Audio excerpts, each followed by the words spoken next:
Hello my dear students, welcome to my channel English with Manish Nema. आज इस video में हम पढ़ने जा रहे हैं क्लास 10 की पोएम फॉर एनी ग्रेगरी, जिसे विलियम बटलर ईट्स ने लिखा है। इन्हें शॉर्ट में हम WB ईट्स भी लिख सकते हैं। चलिए शुरू करते हैं समरी से। हम समरी क्या है इस कविता की जानिए।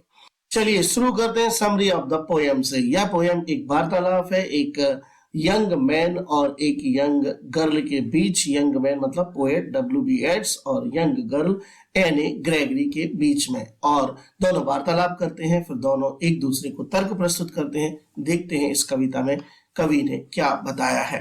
The poem starts with a speaker who meets any Gregory. यह कविता ठीक पोएम जो है शुरू होती है स्पीकर के साथ जो कि मिलता है एनी ग्रेगरी से। अ ब्यूटीफुल गर्ल, जो एक सुंदर लड़की है, विद गोल्डन येलो हेयर, जिसके सुनहरे पीले बाल हैं। And the two indulge in conversation, और बाद में ये दोनों लिप्त हो जाते हैं वार्तालाप में। वार्तालाप देखेंगे वो क्या करते हैं।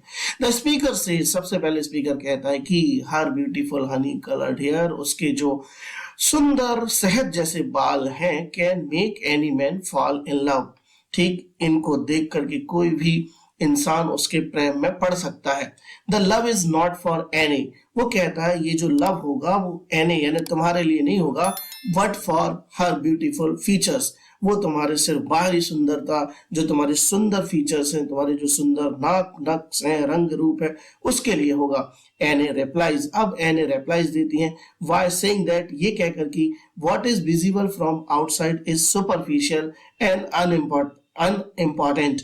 एने कहती हैं कि जो कुछ बाहरी रूप से दिखाई देता है, जो बाहरी सुंदरता है, वो केवल सुपरफिशियल है, सतही सुंदरता है और अनइम्पॉर्टेंट है, वो कोई महत्व की नहीं है। She thinks that young man should love her for what she is and not for her yellow hair. वो कहती हैं कि यंग मैन को उनको प्रेम करना चाहिए, ठीक उनके अंदरूनी सुंदरता से, ना कि उनके येलो हेयर से, यानी जैसी वो है उनसे यंग मैन को प्यार करना चाहिए, ना कि उनके येलो हेयर से।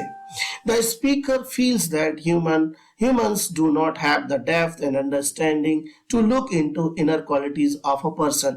Speaker ऐसा मानता है कि जो humans होते हैं do not have the depth and understanding, उनमें गहराई और समझ नहीं होती है to look into inner qualities of a person, एक व्यक्ति के अंदरूनी विचारों को जानने की, अंदरूनी सुंदरता को जानने की।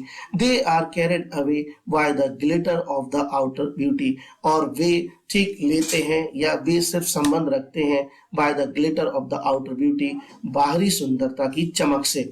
देयरफॉर, इसलिए द स्पीकर कंक्लूड्स दैट, और अंत में स्पीकर मानता है कि only God can love any, केवल भगवान ही एक ऐसा भगवान जो एनी को लव कर सकते हैं, ओनली फॉर हर सेल्फ, उससे, and not for her beauty, उसकी सुंदरता से नहीं। आइए अब चलते हैं हम पोएम के एक्सट्रैक्ट पर, जहां पर पहला एक्सट्रैक्ट है 6 लाइनों का, जिसे हम पढ़ते हैं और जानते हैं कि इस एक्सट्रैक्ट में, इन लाइनों में क्या कहा गया है कवि के द्वारा। Never shall a young man thrown into despair why those great honey coloured ramparts at your ear. कोई भी नौजवान व्यक्ति कभी भी निराश नहीं होगा, ठीक, why those great honey coloured ramparts, उन सुंदर हनी यानी शहद जैसे रंग के बालों से, रैम्पार्ट्स एट योर ईयर, जो कि तुम्हारे कानों पर पड़े हैं।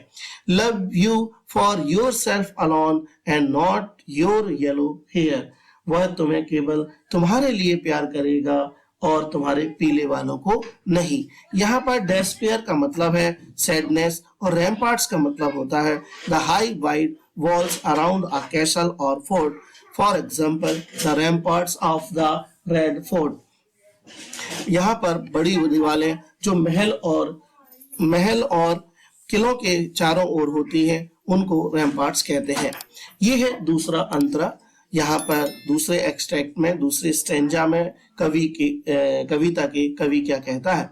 But I can get a hair dye, यहाँ पर रिप्लाई है एनी ग्रेगरी का, और इन लाइनों से रिप्लाई करती है एनी ग्रेगरी। देखिए कैसे, but I can get a hair dye and set such color there, brown or black or carrot, that young man in despair may love me for myself alone and not my yellow hair. यहाँ पे कहती हैं any Gregory, परंतु मैं बालों को die करवा सकती हूँ, परंतु मैं बालों को डाई करवा सकती हूँ और उनका रंग भूरा, काला अथवा गाजर जैसा भी करवा सकती हूँ, ताकि प्यार में निराश नवयुवक मुझे केवल मेरे लिए प्यार कर सके और मेरे पीले बालों को नहीं। ये एनी ग्रेगरी का रिप्लाई था सेकंड एक्सट्रैक्ट में। ठीक है, चलिए आगे चलते हैं। ये है थर्ड और स्टैंजा पोयम का और ये भी 6 लाइनों का है। इसमें पढ़ते हैं। I heard an old religious man why Esther Knight declare that he had found a text to prove that only God, my dear, could love you for yourself alone and not your yellow hair। तो यहाँ पर ester night का जो मतलब है वो है previous night, बीती हुई रात को यस्टर नाइट से बताया गया है कविता में। अब इसका मतलब क्या है एक्सट्रैक्ट का, समझ लीजिए। मैंने एक बूढ़े धार्मिक आदमी को कल रात को घोषणा करते सुना था। यहाँ पर एनी ग्रेगरी कहती हैं कि मैंने सुना था एक ओल्ड रिलीजियस मैन, एक बूढ़े धार्मिक आदमी को, बट यस्टर नाइट डेक्लेयर, कल रात घोषणा करते हुए सुना था कि उसने एक किताब ढूंढ ली है, that he had found a text to prove that only God, my dear, could love you for yourself alone and not your yellow hair। उसने एक किताब ढूंढ ली है जो यह सिद्ध करती है कि केवल भगवान मेरे प्रिय ही तुम्हें तुम्हारे लिए प्यार कर सकते हैं और तुम्हारे बालों को नहीं। यानी केवल इस दुनिया में भगवान ही है जो एनी ग्रेगरी की या कोई भी इंसान की अंदरूनी सुंदरता से प्यार कर सकते हैं, उनके बाहरी सुंदरता से कोई उन्हें मतलब नहीं होता। इसी तरह ये एनी ग्रेगरी अपने रिप्लाई में कहती हैं केवल भगवान ही है जो मेरी अंदरूनी यानी इनर ब्यूटी से प्रेम कर सकता है, वो मेरे पीले बालों से नहीं। और कविता समाप्त हो जाती है। अब आते हैं क्वेश्चन आंसर्स। अब पहला जो क्वेश्चन होता है वो सेंट्रल आइडिया होता है। सेंट्रल आइडिया समझ लीजिए, यानी इसका केंद्रीय भाव क्या है आपकी पोयम का। This is very beautiful and melodious poem. यह एक बहुत सुंदर और कर्ण प्रिय कविता है। The poem for Anne Gregory is a lesson to all. यह कविता सभी के लिए एक पाठ की तरह है, सीख की तरह है। That you can not find anyone who will love you. आपको कोई ऐसा नहीं मिल सकता जो केवल आपसे प्यार करे, अदर देन गॉड, भगवान के अलावा। भगवान के अलावा कोई ऐसा नहीं है जो आपकी अंदरूनी सुंदरता से प्यार कर सके। There would be a lot of people who will desire you for your external beauty. कई लोग होंगे ठीक जो कि आपकी बाहरी सुंदरता से प्यार करेंगे, but only God admires your inner beauty. केवल भगवान ही ऐसा है जो कि प्रशंसा कर सकता है, जो प्रशंसा करता है। एडमायर मतलब प्रशंसा करना आपकी अंदरूनी सुंदरता का। आगे चलते हैं। Question number 1, what is the colour of young women's hair. तो the young women's hair is of yellow colour. Young women के बालों का कलर कैसा है? यंग वुमेन के बालों का कलर पीला है। Question number 2, why does the young women want to change the colour of her hair. क्यों यंग नव युवती जो है चेंज करना चाहती है अपने बालों के कलर को? उत्तर है सी वॉन्ट्स टू डू सो। वह ऐसा करना चाहती है। सी यानी वह, वॉन्ट्स यानी चाहती है, टू डू सो यानी ऐसा करना, टू गेट मेंस लव इंसान के या मेंस के लव को प्राप्त करने के लिए, फॉर हर्सवेल जो उसके लिए हो, and not for her yellow hair ना कि उसके पीले बालों के लिए। अब चलते हैं क्वेश्चन नंबर 3 जो लॉन्ग आंसर के रूप में रहेगा। इसे हम लॉन्ग आंसर में क्वेश्चन नंबर फर्स्ट भी मान सकते हैं। What is the colour of young women's hair, why does she want to change the colour of her hair. The young women's hair is of yellow colour. पहला प्रश्न पढ़ा था अपन ने, पीला रंग है उसके बालों का। She wants to change the colour of her hair because she wants to get men's love for herself and not for her yellow hair.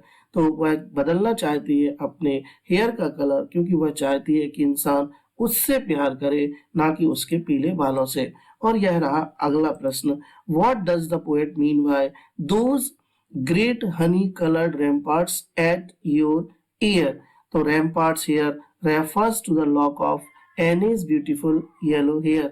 ramparts यहाँ पर बताते हैं locks of Annie's beautiful yellow hair, जो एने के सुंदर पीले बाल हैं उनको बताते हैं. And external beauty that hides her soul and true nature, और एक्सटर्नल ब्यूटी को प्रदर्शित करते हैं जो छिपा लेती है उसकी आत्मा को और उसके वास्तविक व्यवहार को. ये रहे आपके क्वेश्चन. आपको इस कविता से इतने ही प्रश्न तैयार करने हैं. अब आते हैं एक्सट्रैक्ट.